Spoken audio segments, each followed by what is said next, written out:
एज्युक्राफ्ट classes या तुम्हा सर्वांच्या आवडते युट्यूब चॅनेलवरती मी हेमलता सचिन कोकरे बीएससी एलएलबी तुम्हा सर्वांचे पुन्हा एकदा मनापासून स्वागत करते। आज आपण इथे उन्हाळी सुट्टी विशेष आपण मराठी व्याकरण पाहत आहोत। मराठी व्याकरणाचा बराचसा भाग आपण इथे कव्हर केलेला आहे। शब्दांच्या जातीमध्ये विकारी शब्द पूर्ण कंप्लीट झालेले आहेत। त्यामध्ये एक प्रकार सुद्धा आपण पाहिलेला आहे। डिटेलमध्ये मी तुम्हाला त्यामध्ये आपल्याला सविस्तर सांगितलेले आहे। नव्वे म्हणजे काय किंवा ऍडवर्ब म्हणजे काय, तर क्रियेबद्दल अधिक माहिती सांगणारा किंवा क्रियेबद्दल अधिक विशेष माहिती सांगणारा शब्द त्याला काय म्हणतात, क्रियाविशेषण अव्यय म्हणतात। आता क्रियाविशेषण अव्ययाचे प्रकार किती आहेत, इथे मी प्रकार लिहून दाखवलेले आहेत। ते तुम्ही व्यवस्थित लक्षपूर्वक पहा, म्हणजे तुम्हाला प्रत्येक प्रकार हा कशा पद्धतीने शब्दामध्ये अर्थ दडलेला आहे ना ते मी इथे सांगणार आहे।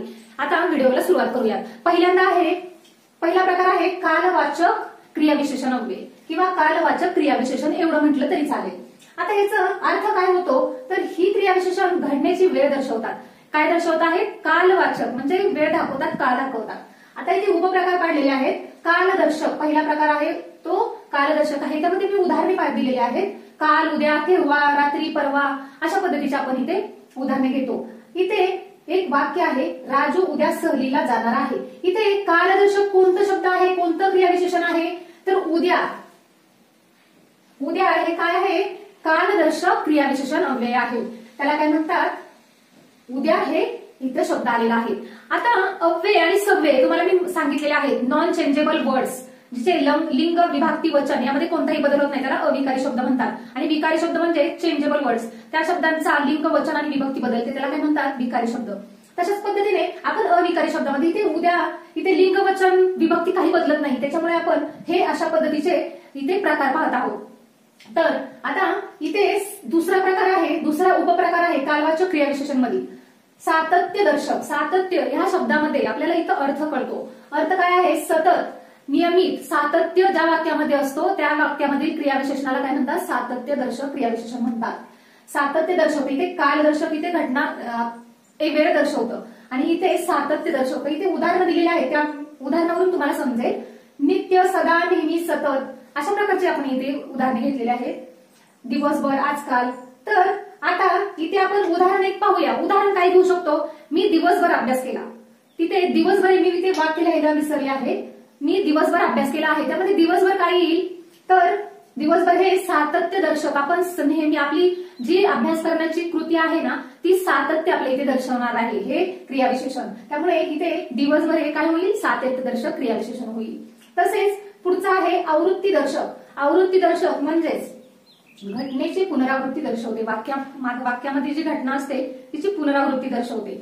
आता इथे उदाहरण आहेत, वारंवार, फिरून, क्षणोक्षणी, सालोसाल, एकदा, फिरून, दोनदा अशा पद्धतीची भरपूर वाक्य आपण भरपूर क्रियाविशेषण इथे आपण ह्या प्रकारामध्ये घेतो। आता वाक्य पाहूया। वाक्य आहे, आई दररोज मंदिरात जाते। हे दररोज काय आहे,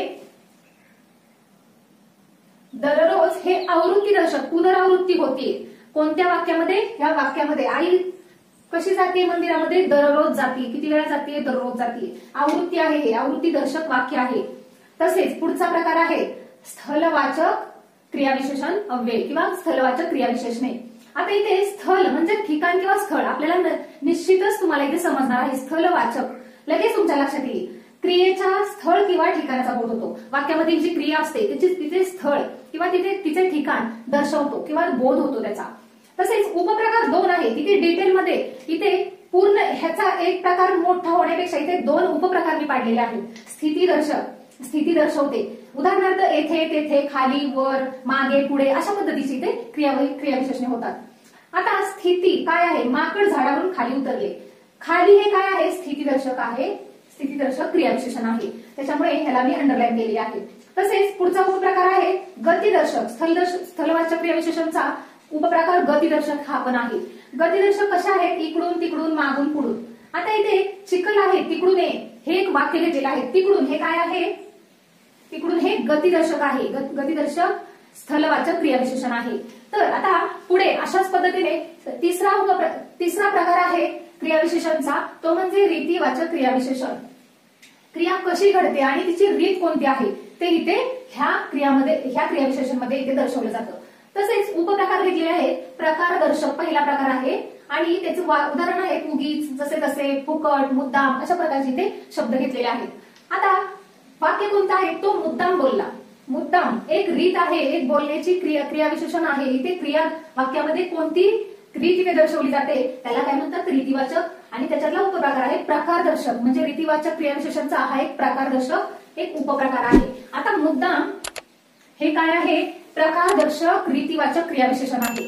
तसेच दुसरा आहे अनुकरण दर्शक. अनुकरण म्हणजे उदाहरणार्थ पटापट, झटपट, चमचम, बलाबल. तर आता इथे वाक्य घेऊया. वाक्य आहे रिया पटापट जेवते. इथे अनुकरण दर्शवलेलं आहे. अनुकरण रीतिवाचक एक रीत आहे. कुणाची? रियाची जेवण्याची रीत आहे. अनुकरण दर्शक रीतिवाचक क्रियाविशेषण आहे. त्याच्यामुळे पटापट हे काय आहे? अनुकरण दर्शक रीतिवाचक क्रियाविशेषण अव्यय आहे. तसेच तिसरा आहे उपप्रकार निश्चय दर्शक. निश्चय दर्शक म्हणजे निश्चय केलेला असतो, त्यामध्ये रीत आहे. एक क्रिया काय दर्शवत आहे? रीत दर्शवत आहे. त्यामुळे रीतिवाचक क्रियाविशेषणचा हा एक उपप्रकार आहे निश्चय दर्शक. उदाहरणार्थ नक्की, खरोखर, खुशाल अशा प्रकारचे भरपूर. तू खुशाल इथे बस. काय आहे? एक निश्चय आहे. निश्चय दर्शवला आहे इथे. इथे खुशाल हा काय आहे?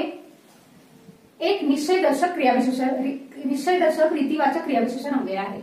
तसेच पुढचा प्रकार आहे क्रियाविशेषणचा संख्यावाचक किंवा परिमाणवाचक. दोन्ही सुद्धा इथे शब्द आहेत. संख्यावाचक किंवा परिमाणवाचक आपल्याला परीक्षेच्या दृष्टीने खूप इम्पॉर्टंट भाग मी इथे घेत आहे. आता पहा त्यातला अर्थ काय आहे? क्रिया किती वेळा घडली किंवा तिचे परिमाण काय आहे किंवा परिमाणाचा बोध होतो. आता वाक्यातील क्रियाविशेषण अव्यय आहे. म्हणजे क्रिया आपल्याला दर्शवायला पाहिजे. क्रियाविशेष किती वेळा घडली आहे ते दर्शवायला पाहिजे. त्याची संख्या दर्शवायला पाहिजे. त्यामुळे कमी, जास्त, किंचित, जरा, भरपूर, मोजके, अत्यंत, थोडेसे अशा प्रकारचे आपण इथं क्रियाविशेषण अव्यय घेतो. आता इथे एक वाक्य दिलेलं आहे तू थोडा शिरा खा. इथे थोडा हे काय आहे? संख्यावाचक किंवा परिमाणवाचक. शिरा कसा खा? थोडा खा. भरपूर खा, थोडा खा अशा पद्धतीचे इथे वाक्य घेतो. इथेच आपण भरपूर सुद्धा घेऊ शकतो. तू जास्त शिरा खा, तू कमी शिरा खा, तू किंचित शिरा खा अशा पद्धतीचे आपण इथे क्रियाविशेषणे घालू शकतो. आता पाचवा प्रकार आहे, पाचवा क्रियाविशेषण आहे ते म्हणजे प्रश्नार्थक क्रियाविशेषण अव्यय किंवा प्रश्नार्थक क्रियाविशेषण. आता इथे त्याचा अर्थ मी दिलेला आहे. अर्थही बाणाने मी दाखवलेला आहे. या क्रियाविशेषणातून प्रश्नाचा बोध होतो. प्रश्नार्थक आहे त्याच्यामुळे ऑब्विसली इथे प्रश्न इथे दाखवला. प्रश्नार्थक क्रियाविशेषण आपल्याला माहित पाहिजे. आता इथे काय आहे? इथे तुम्ही येथे थांबाल का? इथे प्रश्न विचारलेला आहे. प्रश्नार्थक का हे काय आहे? प्रश्नार्थक क्रियाविशेषण अव्यय आहे. का? इथे एक प्रश्नार्थक क्रियाविशेषण अव्यय होतो. तसेच पुढे आहे सहावा प्रकार आहे निषेधार्थ. हे प्रकार ना खूप दुर्मिळ पाहायला मिळतील. थोडेसे अनोळखी पण आपल्याला वाटतील. निषेधार्थ. आता या वाक्य म्हणजे या निषेधार्थ क्रियाविशेषण अव्ययाचा अर्थ आहे.